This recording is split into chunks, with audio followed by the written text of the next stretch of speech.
네, 윤석열 대통령이 비상계엄 사태 발생 47일 만에 구속됐습니다. 증거인멸을 판사가 이유로 들었습니다. 여기에 대해서 윤석열 대통령 측은 시일야 방성대곡이라면서 법치가 무너졌다고 주장했습니다. 그동안 윤석열 대통령은 비상계엄을 대통령의 고유한 통치 권한이라고 주장해왔죠. 관련된 화면 먼저 보시겠습니다. 거대 야당이 헌법상 권한을 남용하여 위헌적 조치들을 계속 반복했지만 저는 헌법의 틀 내에서 대통령의 권한을 행사하기로 했습니다. 이런 불법이 자행되고 무효인 영장에 의해서 절차를 강압적으로 진행하는 것을 보고 정말 개탄스럽지 않을 수 없습니다.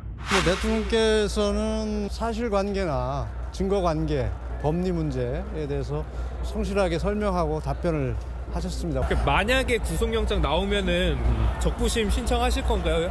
그건 뭐 가정을 전제로 하는 것은 그때 가서 말씀드리겠습니다. 그 공수처가 재범 위험성 얘기했던 건 어떤 부분이었어요? 재범을 할 것 같으면 재범이라는 게 계엄을 다시 2차, 3차 계엄을 한다는 것인데 말이 안 되는 주장을 하고 있는 겁니다. 대통령 예, 최소영 평론가. 판사가 주장한 구속의 사유, 증거인멸인데 어떤 걸 증거를 인멸했다는 겁니까? 그러니까 지금 판사가 입증할 수 있는 증거는 딱 하나예요. 이제 휴대전화를 바꿨다는 것. 그다음에 휴대전화 내에서 이른바 텔레그램이라는 이제 그 SNS 앱을 삭제했다는 건데 과연 그것 하나만 가지고 대통령의 대통령의 증거를 직접 은폐를 했다? 그거는 저는 동의하기 매우 어려워요. 더군다나 예. 우리 법상에는 무죄 추정의 원칙이 있고 그다음에 불구속 수사를 원칙으로 하지 않습니까? 가급적 구속 수사는 제한하고 있는 게 우리 법의 정신인데 왜 대통령에게는 이런 방어권이 적용이 안 됐는지 그리고 현재 국가원수의 신분이고 사실상 관저에 유폐돼 있는 것 아닙니까? 그리고 주요 관련 종사자들은 전부 지금 기소가 돼서 영어의 몸이 돼 있는데 누구랑 누가 입을 맞춘다는 얘기입니까? 대통령이 은폐할 수 있다는 자료 뭐 어디 있겠습니까? 이미 다 검찰이 입증해서 그게 지금 공소장으로 나와서 지금 그 재판에 넘겨진 상태겠는데 그래서 저는 이번에 조금 현직 대통령 신분이라는 것을 조금 법원이 간과하지 않았는가. 물론 저도 최종 구속영장 발부에는 뭐 존중을 해야 된다고 생각합니다만은 과정이라든가 여러 가지 정황을 놓고 봤을 때 조금 좀 많이 동의하기 좀 어려운 지점들이 있지 않느냐. 그래서 여러 가지 논란은 있지만 그럼에도 불구하고 윤 대통령은 꿋꿋하게 지금 구치소에서 여기에 수긍하는 모습을 보이지만 앞으로 재판 과정에선 정말 방어권이 제대로 유지된 채 좀 다퉜으면 좋겠습니다. 김직 전 대변인. 어쨌든 윤석열 대통령이 본인이 직접 이 사실관계 등등을 얘기하기 위해서 어제 서울 서부지방법원에 출석을 했고 본인이 40분간 구속의 부당성에 대해서 주장을 했고 또 최후 진술도 5분 정도 한 걸로 알려지고 있잖아요.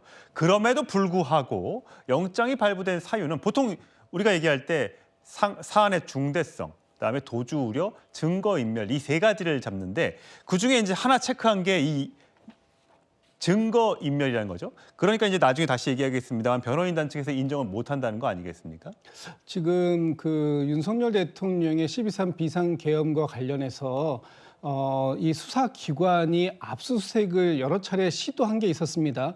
그때 이 형사소송법 110조, 111조를 들어서 관리자의 허가가 없으면 출입할 수 없다. 이 군사시설에 이 조항이지 않습니까? 그걸 들어서 그 압수수색영장의 집행을 막았었던 전력들이 있습니다.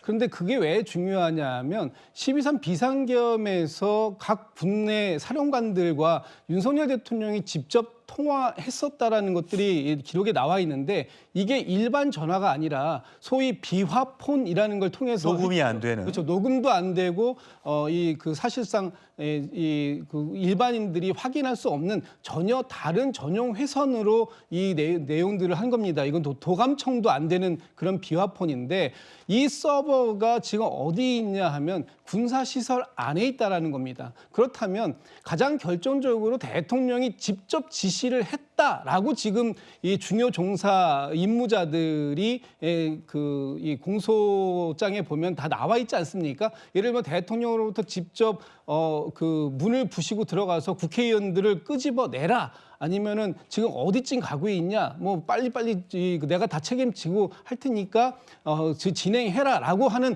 그런 대통령으로부터의 직접적인 명령을 지휘를 받았던 그런 기록들 이런 것들을 수사기관에서 압수수색하려고 했을 때 이 부분에 대해서 제동을 걸었거든요. 그리고 여전히 지금 이 부분에 대해서는 압수수색이 안 되고 있습니다. 그렇기 때문에 지금 대통령이 만약에 석방이 돼서 또 지금 이 구속 상태를 면하게 되면 지금 이 부분에 이런 부분들에 대한 그 증거 인멸 가능성 여전히 높다라고 보여지기 때문에 대통령의 구속 필요성이 있는 것이고요. 예. 또 이뿐만 아니라 대통령이 지금 이 다른 종사자들과의 어떤 이 증거를 말을 맞춘다거나 하는 여러 가지 방법들을 모색할 수 있는 부분도 있기 때문에 이건 것 때문에 구속의 필요성이 입증됐다 이렇게 얘기를 하고 있는 것입니다. 네, 어쨌든 윤석열 대통령 측에서는 이미 군 장성들이나 경찰 고위 수뇌부가 구속이 돼 있는 상태이기 때문에 입을 맞추는 건 불가능하다고 주장을 하고 있습니다. 어쨌든 어제 윤석열 대통령은 양복 차림에 넥타이까지 맨 상태로 어제 영장 심사에 출석을 했고요. 직접 여러 가지 이야기를 했다고 합니다. 비상계엄의 정당성. 비상계엄은 대통령의 고유 권한이다. 그렇기 때문에 내란죄는 성립하지 않는다. 민주당발 가짜 정보가 너무 많이 돌아다닌다. 거기에 대해서 내가 바로잡기 위해서 이 계엄을 선포한 것이다 라고 주장을 했다고 합니다. 자, 지금 많은 군 장성들과 경찰 수뇌부가 구속이 되어 있는 상태죠. 윤석열 대통령까지 포함해서 다 계엄 사태의 주동자로 불리는 사람들이 구속이 됐는데 자, 최상목 권한대행이 거론이 됐었죠. 본인은 비상계엄에 완전히 강하게 반대했다고 하는데 윤 대통령으로부터 쪽지를 하나 건네받았다고 증언한 바가 있습니다. 그 장면 준비했습니다.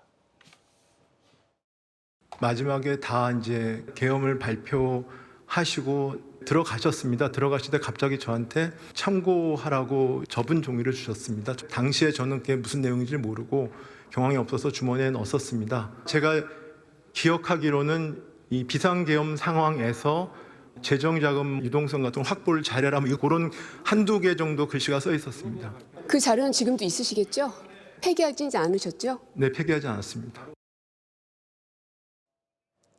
예, 정광재 대변인. 예.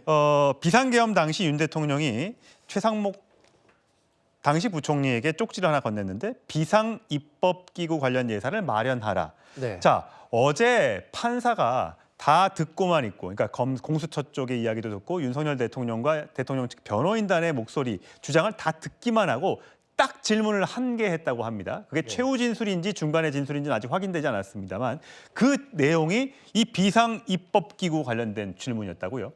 그렇습니다. 그 내용을 종합해 보면 아마 판사 쪽에서는 이걸 궁금해했을 것 같아요. 국헌 논란의 목적이라고 한다면 국회라는 고유한 헌법기관을 예를 들어서 이제 봉쇄시키고 정상적 기능을 하지 못하게 한 이후에 본인이 원하는 쪽에 이 비상입법기구를 만들어서 국회를 대체할 새로운 기구를 만들기 위한 계획을 오래전부터 계획했던 것 아니냐라는 부분에 대한 의문을 갖고 그것을 윤석열 대통령에게 직접 설명을 듣고자 했던 게 아닌가 싶습니다. 근데 윤석열 대통령 측의 답변은 그것을 본인이 직접 얘기했는지 아니면 김용현 전 국방부 장관이 했는지 모르겠다 이렇게 말을 흐렸다는 거예요. 예. 그래서 이 부분과 관련해서 판사 측에서 판단했을 때는 그러면 이렇게 제대로 답변하지 못하는 부분에 대해서 조금 의심스러운 정황으로 판단했을 가능성이 있지 않을까 생각합니다. 예. 지금 자막으로는 사실 저희가 변호인하고 통화를 했는데 대통령은 당시 상황을 기억하지 못한다라고 얘기를 했다고 하고요. 또 얼버무렸다 했다 이런 건 사실이 아니다라고 주장을 하고 있습니다.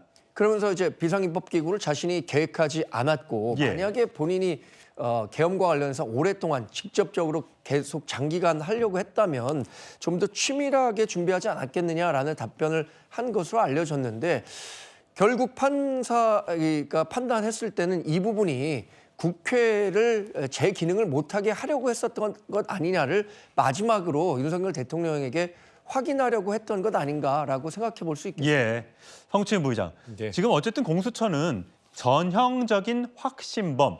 그러니까 보통은 죄를 지으면 사과를 하고 뉘우치고 선처를 바라는데 대통령은 비상계엄 잘못한 거 없다. 모든 것에 대해서 다 이것이 정당하다라고 주장한 부분에 대한 확신범.